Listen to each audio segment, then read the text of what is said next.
Praise the Lord. खुदावन यीशु मसीह के नाम से फिर एक बार हम आप सबों को इस यूट्यूब चैनल के अंदर स्वागत करते हैं और मैं फिर एक बार आपके सामने उपस्थित है बुधवार के बाइबल स्टडी के लिए। आज का जो विषय है भेड़ वध होने के समय। भेड़ वध होने के समय, ये जो वचन है यशायाह की पुस्तक इसका 53वां अध्याय 7वां वचन में है। आज उसी विषय में हम देखेंगे कि भेड़ वध होने के समय। तो भेड़ के विषय में उसी को हम खुदा के पवित्र कलाम से देखेंगे और आज उसी विषय में 10 छोटा विषय है, उसी को हम देखेंगे। पहले आदम की समय, उसके बाद हेबल के समय, तीसरा है नूह के समय, चौथा है इब्राहिम के समय, पांचवा है मूसा के समय, छठवा है यशायाह नबी ने जो भविष्यवाणी किया। यशायाह नबी ने जो भविष्यवाणी किया वो है छठवा। सातवां है मसीह में वो जो भविष्यवाणी परिपूर्णता। आठवां है कुश देश के खोजा के विषय में। नौवां है पौलुस इब्रानियों को लिखा हुआ वचन। और 10वां है मेमना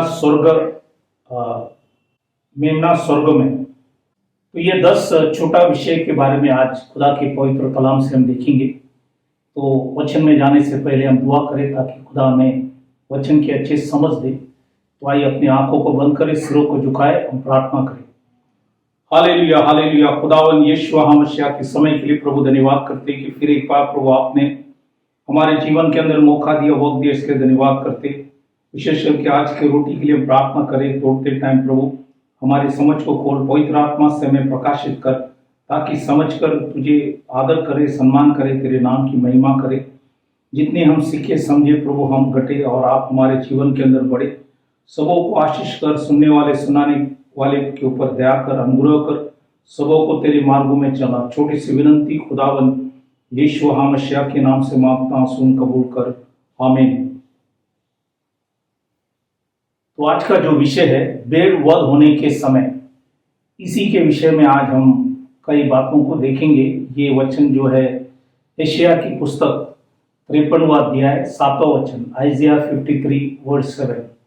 उसमें पहला छोटा विषय आदम की समय। एक वचन हम पढ़ेंगे, उत्पत्ति की किताब 3 अध्याय 21वां वचन, जेनेसिस चैप्टर 3:21। और यहोवा परमेश्वर ने आदम और उसके पत्नी के लिए चमड़े के अंगर की बनाकर उनको पहना दिया। तो ये चमड़े के अंगर की मतलब चमड़े का जो कपड़ा है उसी को पहना है। मतलब यहाँ पे हमें परमेश्वर याद दिलाता है कि आदम का बचना भी भेड़ से हुआ। भेड़ के बिना बचना मुश्किल है। इसलिए पहले बार आदम और उसकी पत्नी हव्वा, इन दोनों को परमेश्वर ने चमड़े का अंगर की मतलब वो चमड़ा कैसे आए, जब वो भेड़ को वध किया और उसी के बाद वो चमड़ा निकाला गया। तो इसलिए परमेश्वर खुदावन यीशु मसीह इस वचन से हमें याद दिलाता है उनका भी बचना भेड़ के द्वारा हुआ, मेमना के द्वारा हुआ। इसलिए इस वचन को यहाँ पे आपको दर्शाया। अब दूसरा विषय में हम जाएंगे, हाबिल के समय क्या हुआ उसी को भी हम देखेंगे। हमने आदम के विषय में देखा, अब हाबिल के विषय में देखेंगे। उत्पत्ति की किताब 4 अध्याय 2 वचन में लिखता है, हाबिल जो था भेड़ बकरियों का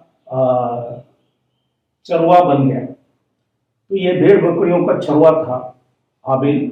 और उसके विषय में उत्पत्ति 4 अध्याय 4 वचन, जेनेसिस चैप्टर 4:4, वहां पे लिखा है, और हाबिल भी अपने भेड़ बकरियों के कई एक पहलौठे बच्चे भेड़ चढ़ाने ले आए और उनकी चर्बी भेंट चढ़ाई, तब यहोवा ने हाबिल और उसके भेंट को तो ग्रहण किया। तो परमेश्वर ने ये भेंट को क्यों ग्रहण किया? क्योंकि यहाँ पे भी बाइबल के अंदर लिखा है कि भेड़ को ले आए और उसका वध किया गया, और उसी के द्वारा हाबिल के जो भी अर्पण थे, परमेश्वर ने उस अर्पण को ग्रहण किया। तो आदम की समय भी वैसे थे, उनके बेटा हाबिल के समय भी वैसे थे। इसलिए आज इस वचनों को आपको बताया, क्योंकि बाइबल के अंदर लिखा है कि भेड़ के द्वारा ये है बचने का मार्ग। तो ये दूसरा उदाहरण हमने वचन से देखा। तीसरा जो है छोटा सा विषय, वो है नूह के समय।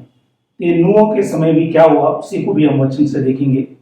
उत्पत्ति की किताब 8वां अध्याय 20 में, जेनेसिस चैप्टर 8 वर्स 20, वहां पे लिखा है, तब नूह ने यहोवा के लिए एक वेदी बनाई और सब शुद्ध पशुओं और सब शुद्ध पक्षियों में से कुछ कुछ लेकर वेदी पर होम बलि चढ़ाया। तो यहाँ पे नूह ने भी वेदी पर होम बलि चढ़ाया।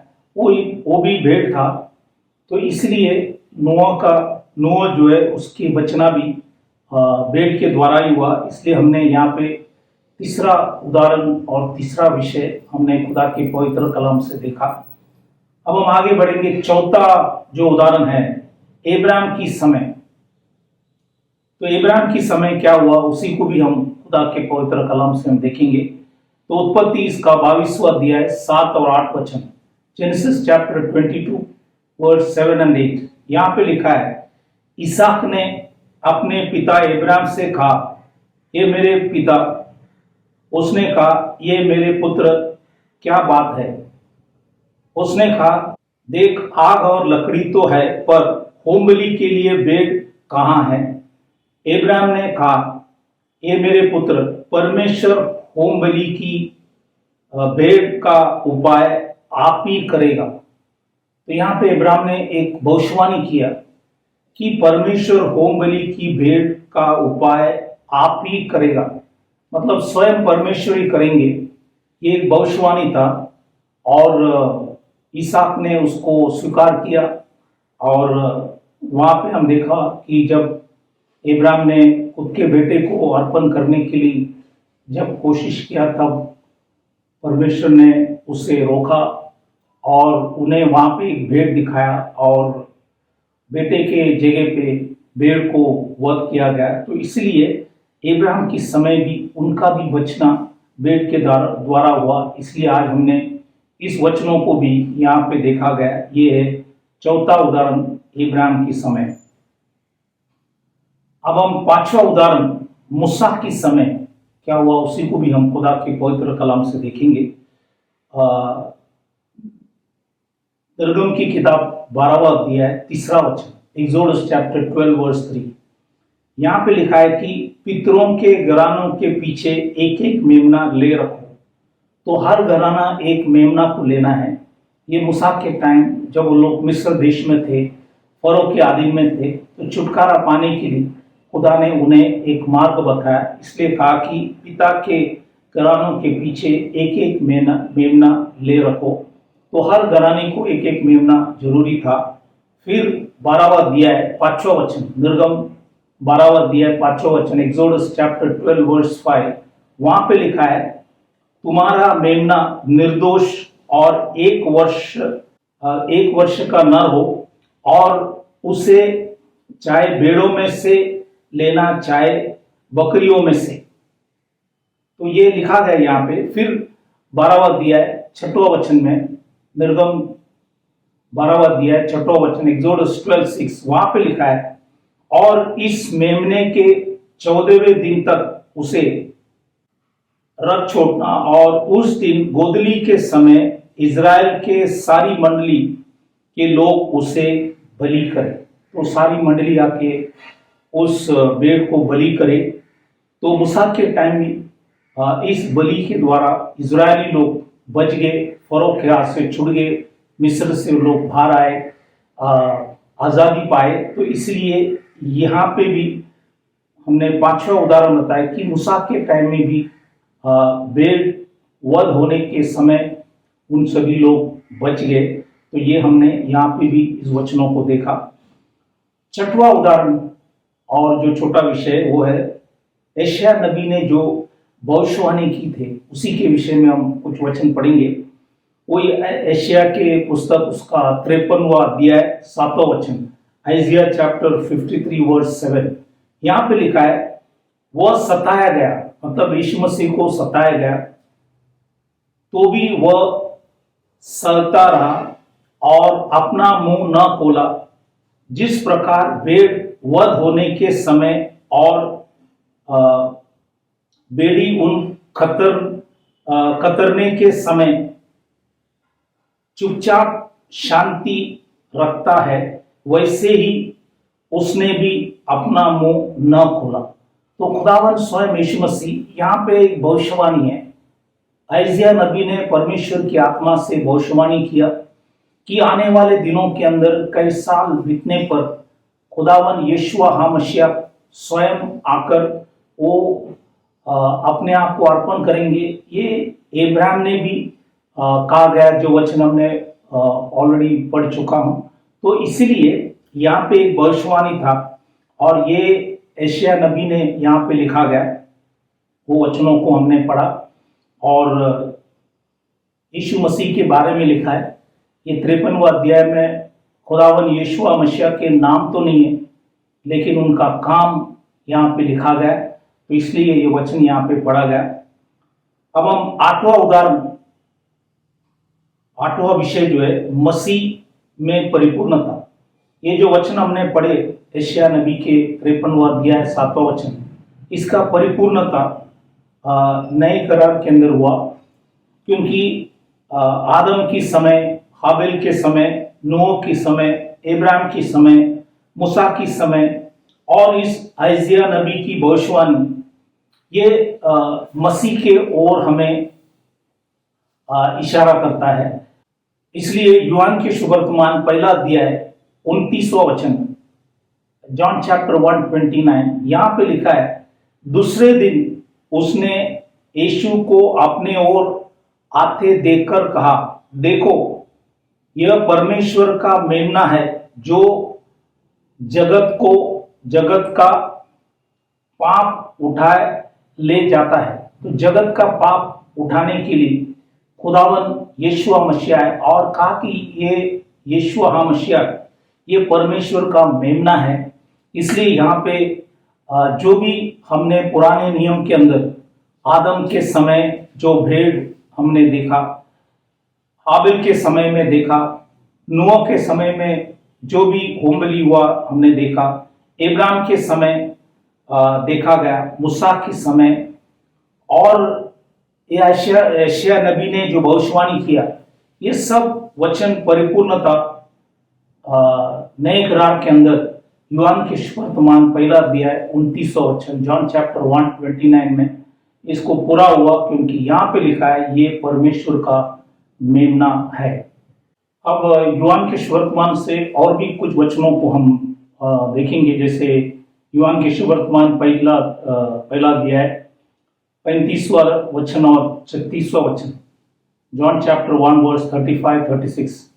यहाँ पे हम जब वचन पढ़ते हैं तो यहाँ पे लिखा है, दूसरे दिन फिर योना और उसके चेलों में से 2 जन खड़े हुए थे और उसने यीशु पर जो जा रहा था दृष्टि करके कहा, देखो ये परमेश्वर का मेमना है।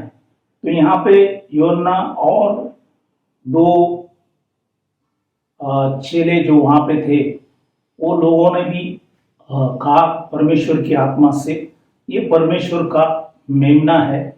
इसलिए पुराने नियम के अंदर जो भी वचन हमने देखा गया वो सब हमें प्रभु यीशु मसीह की ओर इशारा कर रहा है। तो इसलिए इस वचनों को समझना जरूरी है। और योना के सुवर्तमान इसका पहला अध्याय 45वां वचन, योना के पहला अध्याय 45वां वचन, जॉन चैप्टर 1 वर्स 45। यहाँ पे भी जब हम पढ़ते हैं तो यहाँ पे लिखा है, फिलिपोस नथानियल से मिला और उसे कहा, जिसका वर्णन मूसा ने व्यवस्था में और भविष्यवक्ताओं में किया है, वह हमको मिल गया। वह यूसुफ का पुत्र यीशु नासरी है। तो यहाँ पे फिलिपोस ने भी, नथानियल जो था, उन्होंने भी कहा गया कि जिसके विषय में पुराने नियम के अंदर व्यवस्था, मतलब तोरा के अंदर और भविष्यवक्ताओं की पुस्तक के अंदर लिखा गया, वो यूसुफ का पुत्र यीशु नासरी के बारे में लिखा गया, वो हमको मिल गया। तो यहाँ पे पूरे वचन से नए करार के अंदर हमें दर्शा रहा है कि खुदावन यीशुआ मसीहा हमारा मेमना है और वो हमारे लिए वध होकर हमें पाप बीमार मरण से छुटकारा दिया। अब हम 8वां विषय में प्रवेश करेंगे। यह है कुश देश का खोजा। इनके विषय में कई बातों को खुदा के पवित्र कलाम के अंदर हम देखेंगे। जैसे हम प्रेरित की किताब जब पढ़ता है तो वहाँ पे 8वां अध्याय 32वां वचन में लिखता है, एक्ट्स चैप्टर 8 वर्स 32। यहाँ पे लिखा है, पवित्र शास्त्र का जो अध्याय वह पढ़ रहा था, वह ये कहा, वह भेड़ के सामने वध होने को पहुंचाया गया और जैसा मेमना अपने उन कतरने वालों के सामने चुपचाप रहता है, वैसे ही उसने भी अपना मुंह न खोला। ये खोजा ने इस वचन को पढ़े, वो लिखा है कि कुछ देश से यरूशलेम में परमेश्वर की स्तुति आराधना समझने के लिए खुदा के पवित्र कलाम लेकर वो यहाँ पे आए। जब वो रथ में बैठकर खुदा के पवित्र कलाम पढ़ रहे थे तो उन्होंने ये वचन को पढ़े और वो यशायाह की 53वां अध्याय था। उनको कोई इस बातों को समझ में नहीं आए, लेकिन वो ढूंढ रहे थे, सच्चाई को जानने के प्रयास कर रहे थे। इसलिए प्रेरित की किताब 8:34 में लिखता है, एक्ट्स चैप्टर 8:34, उस पर खोजा ने फिलिपोस से पूछा, मैं तुझसे विनती करता हूं, यह बता कि भविष्यवक्ता यह किसके विषय में कहता है, अपने या किसी दूसरे के विषय में। तो फिलिपोस से जब पूछा गया तो फिलिपोस ने क्या उत्तर दिया? प्रेरित की किताब 8वां अध्याय 35वां वचन, एक्ट्स चैप्टर 8 वर्स 35। यहाँ पे फिलिपोस ने उन्हें क्या जवाब दिया, ये लिखा है, तब फिलिपोस ने अपने मुंह खोला और इसी शास्त्र से आरंभ करके उसे यीशु का सुसमाचार सुनाया। तो यशायाह 53 के अंदर लिखा हुआ वचन, वो जो वचन यीशुआ मसीहा के बारे में थे, यहाँ पे फिलिपोस ने खोजा को समझा दिया। वो जो वचन आप पढ़ रहे थे वो खुदावन यीशुआ मसीहा के बारे में, और उस समय खोजा विश्वास किया और आगे जाके हम जब देखते खोजा ने खुदावन यीशुआ मसीहा के नाम से बपतिस्म लिया, क्योंकि उसी के नाम से बपतिस्म लेने से हमें छुटकारा मिलता है। तो इसलिए यहाँ पे हमने कुछ देश के खोजा के विषय में भी देखा कि वो मेमना जो है यीशुआ मसीहा है, और ये खोजा भी समझ गए तो उनका कुछ देश से आना व्यर्थ नहीं हुआ, लेकिन वो सच्चाई को जाकर खुशी से लौट गए। अब हम 9वां उदाहरण में आएंगे। यह है पौलुस इब्रानियों को जो लिखा हुआ वचन है उसी के विषय में भी हम कुछ वचनों को देखेंगे। तो इब्रानियों की पुस्तक 9वां अध्याय 11 और 12 वचन, book of Hebrews chapter 9 verse 11 and 12।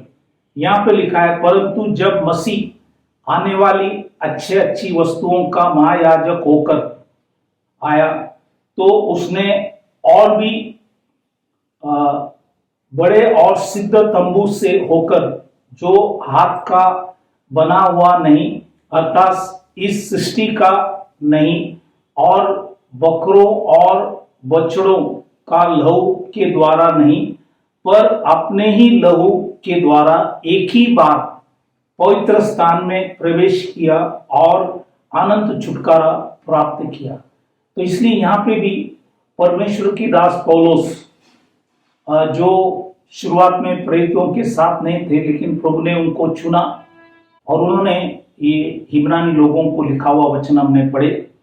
तो यहाँ पे लिखा है कि खुदावन स्वयं लिखा है कि अपने ही लहू के द्वारा एक ही बार पवित्र स्थान में प्रवेश किया और आनंद छुटकारा सभी लोगों के लिए उन्होंने प्राप्त किया। तो इसलिए इस वचन भी हमें दर्शा रहा है कि वो मेमना खुदावन यीशुआ मसीह और वो उनको स्वयं बलि होकर हम सबों को छुटकारा दिया।